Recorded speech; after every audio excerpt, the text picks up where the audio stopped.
Vsak je svoje sreče kovač. Dobrodošli v kovnici sreče in zdravja, klepet ob kavi. Hvaležno pozdravljeni. Ja, kakšen teden, dva nazaj smo na naši spletni strani klepetobkavi.si zaupali, da se tudi letos obeta vikend za dušo. In evo, zdaj vam povem še takole, ja, res je, da potrdim vse te govorice. In tudi letos se dobimo torej v Strunjanu, kjer bomo vikend posvetili sebi. To je predvsem za tiste ljudi, ki zmeri vse za druge naredijo, za sebe pa nič ne. In res je, vikend za dušo bo in pohitite s prijavo, ker veste, da je to ena izmed tistih vedno razprodanih stvari, ki poteka torej v Strunjanu, le sprehod stran od Mesečevega zaliva, ki pa je najmočnejša energijska točka v Sloveniji. Marsikaj bomo počeli tam in res se veselim, da se znova skupaj podružimo, da se spoznamo in da se imamo fajn. V Strunjanu bo torej to v mesecu februarju, v tisti ta prvi polovici. Sicer pa danes si obetam, da končno spoznam in svojo novoletno željo izpolnim, da se naučim kakšnega muva od Elvisa Presleyja, vsi ga dobro poznamo. In veste, da sem bila prejšnjo leto med drugim tudi v Las Vegasu, kjer se zelo čuti ta njegov duh in tudi ljudje zelo dobro poznajo taka bolj nenavadna dejstva o njemu. Recimo, veliko ljudi ne ve, da ko se je on rodil, je imel tudi brata dvojčka, ki pa je ob porodu nažalost umrl. In Elvis Presley je imel res neko tako karizmo, nekaj takega je imel v sebi, kar je izžarevalo in ljudje so si kar polnili baterije, ko so ga gledali. In čez 2 dni, mislim, da ja, čez 2 dni bo pri nas v Ljubljani tudi zabava Elvis Presley 83. rojstni dan in sicer ob rojstnem dnevu kralja rock'n'rolla, kje bo to v Cvetličarni. In tele 3 karte imam pripravljene za vas. Prihaja pa torej v našo družbo danes slovenski Elvis Presley, ki me bo naučil malo teh gibov. Vam pa že povem, da lahko dobite torej tele 3 karte in sicer preko Facebooka, tam boste tudi izvedeli kaj več oziroma kar napišite, če bi jih imeli, pa mogoče katerega leta se je torej rodil Elvis Presley. Če smo rekli, da praznuje zdaj 83. rojstni dan, da ne bo pretežko. A, Samuel je že tukaj. Kar naprej, lepo pozdravljen, dobrodošel. Ja, jaz sem te pričakovala v opravi. Kaj je zdaj to? Nažalost, sem, kako si rekla, no, slovenski Elvis, ne? Lep pozdrav. Ampak brez oprave. Brez oprave. Ja. Ampak tak luk pa imaš, ne? Ja, to pa že kar nekaj časa, odkar sem spoznal Elvisa zase.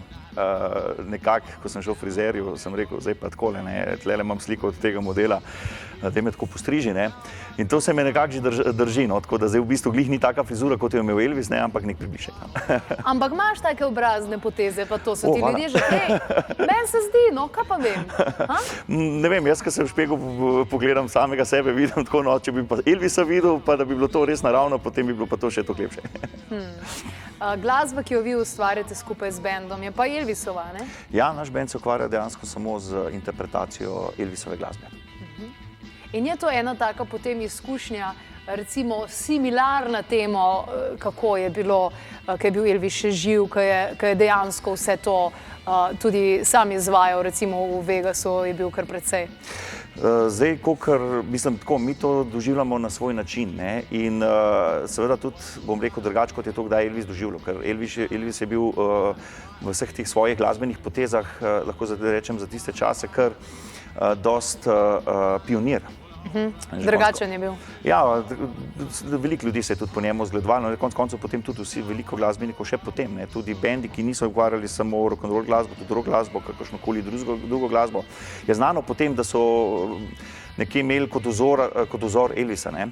Pri nas je pa dejansko ta stvar, ne, zdaj imel bi kot vodja ideje, ne, benda 2 opciji. Ali da gremo v eno čisto enako različico, kot je mnogo teh bendov po svetu, ki imitirajo Elvisa in poskušajo interpretirati Elvisa oziroma ponašati Elvisa na odru, ali pa da gremo da se gre v to smer, kot smo šli mi, ne, da vzamemo glasbeno literaturo Elvisovo, jo zapakiramo nekako v svojo zgodbo in jo potem predstavimo občinstvu na odru. Ne. Se pravi, date nekaj svojega noter. Ja, absolutno. Ne. In to mislim, da je pa tista stvar, ker ne morem reči, da je to, ne vem, da se enači z Elvisom, ampak v bistvu nekaj drugega počnemo z njegovo glasbo.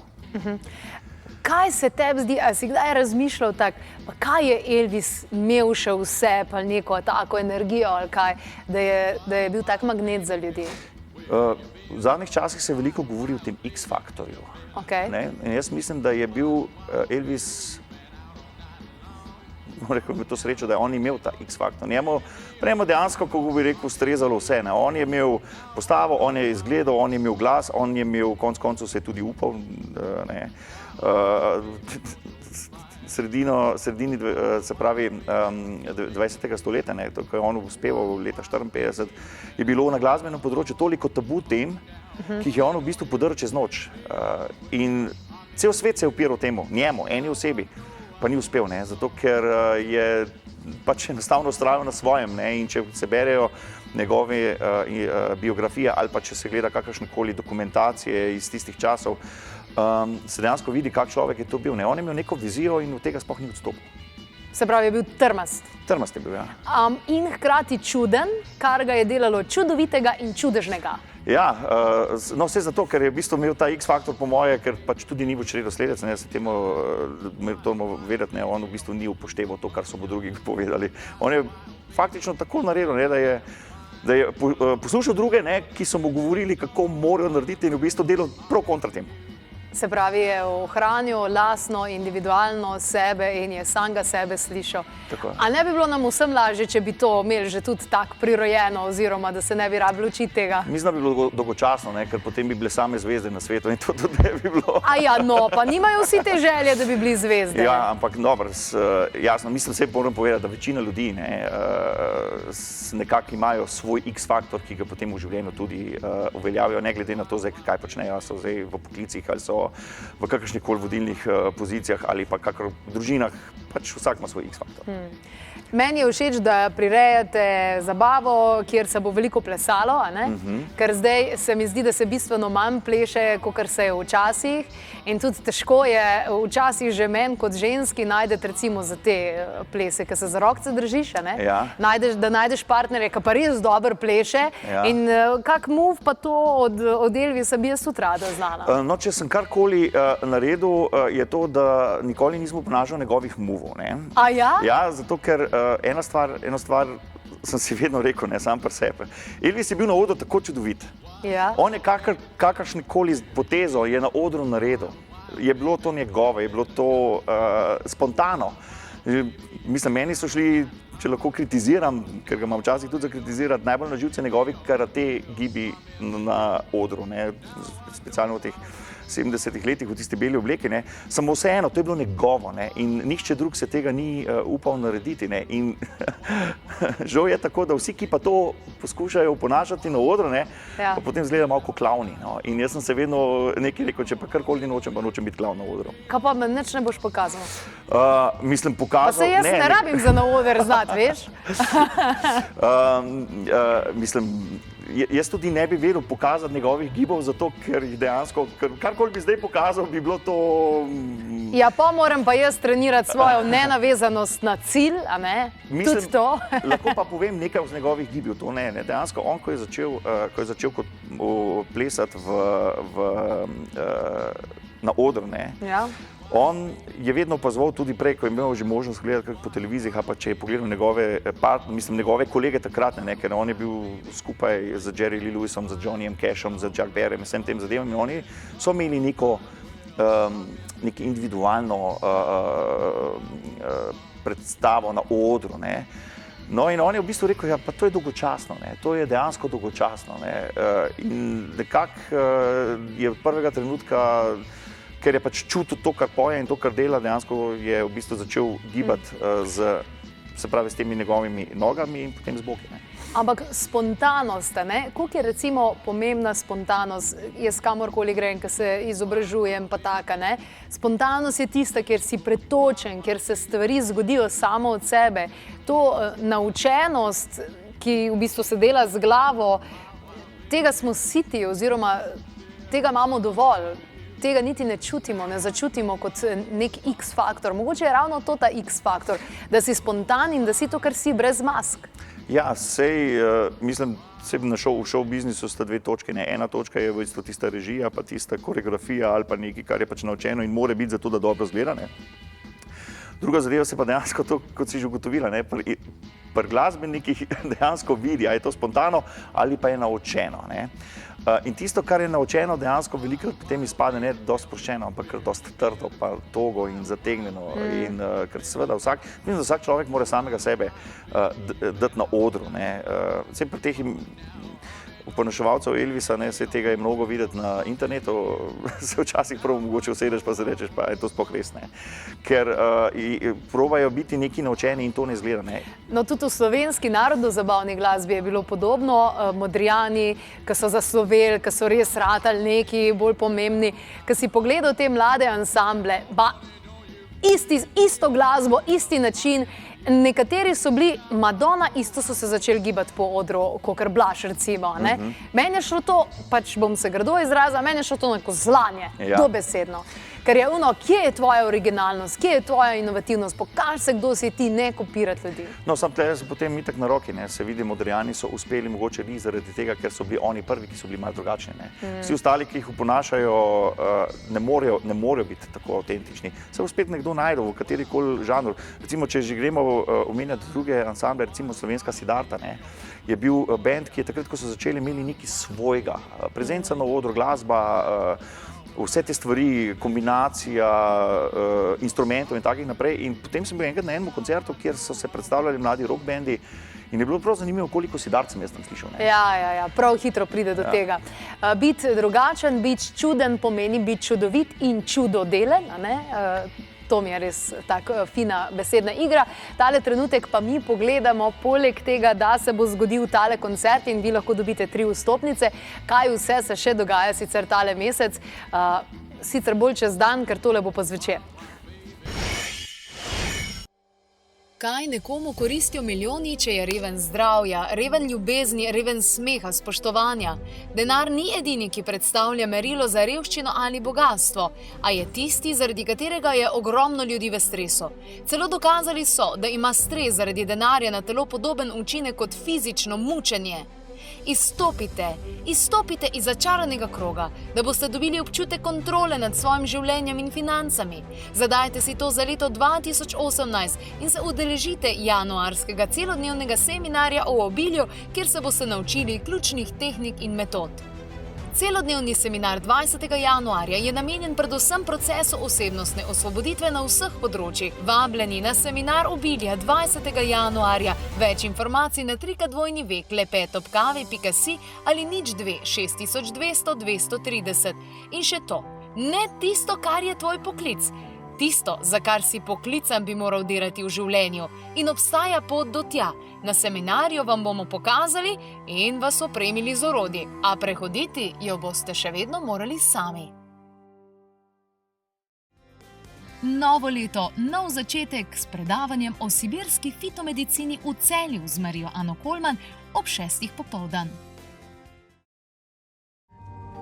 Božanski večeri so kombinacija plesnega izražanja, različnih metod samonegovanja in zvočne kopeli s kristalnimi, šamanskimi in drugimi instrumenti, s katerimi spodbujamo delovanje desne možganske polovice, saj v vsakdanjem življenju bolj ali manj uporabljamo levo. Ko ustrezno spodbudimo obe, bolje uporabljamo tudi intuicijo, instinkte, smo bolj uravnoteženi, mirni v sebi. Božanski večeri so še posebej primerni za ljudi, ki imajo zahteven tempo z veliko obveznostmi. Za ljudi, ki imajo veliko razumskega dela. Ljudi, ki se jim vedno mudi in hitijo od obveznosti o obveznosti. Za ljudi, ki se zavedajo, kako pomembno je, da čas namenijo sebi, ki preveč izpolnjujejo želje in potrebe drugih, sebe pa pozabijo, pa tudi za mlade mamice in nosečnice. Vsak zadnji torek v mesecu v studiu Eviana v Trzinu, v januarju 30. ob 18. uri. Predhodne prijave so obvezne na 02 6200 230 ali info@klepetobkavi.si. Vabljeni torej na vse te dogodke, kar nekaj jih je in pa že jutri zdaj ugotavljam, je tudi tale Elvisov rojstni dan v Cvetličarni v Ljubljani. 3 vstopnice so vam na voljo, dajte preveriti na naši Facebook strani, kako pride do njih. In kaj zdaj ugotavljam? Ne samo vi, ampak tudi original band legendarnega Elvisa z gosti. Odkot pa pridejo? Iz Amerike. Iz Amerike, čez lužo. Mislim, da malo povem, v bistvu, kako je ta sinergija nastala in sicer naš band Sam's Fever je 2 leti nazaj, mi smo šli na tekmovanje v Nemčijo in smo spoznali tam na tem tekmovanju ta originalni Elvisov band, tako imenovani TCB band. No, TCB? Ja, TCB, to pomeni, mislim, ta slogan si je izmislil Elvis in naj bi pomenilo oziroma pomeni taking care of business. Ja, no in po njegovi smrti je TCB band v bistvu ostal čez noč brez službe. In 10 let po njegovi smrti so se združili, ker so takrat nastopali kot TCB band. Cela zasedba z Roy Orbisonom na tem koncertu legendarnem Black and White Night, kjer je v bistvu Roy Orbison, to je bil tudi njegov Roy Orbisonov zadnji koncert, kjer ga je TCB band spremljal.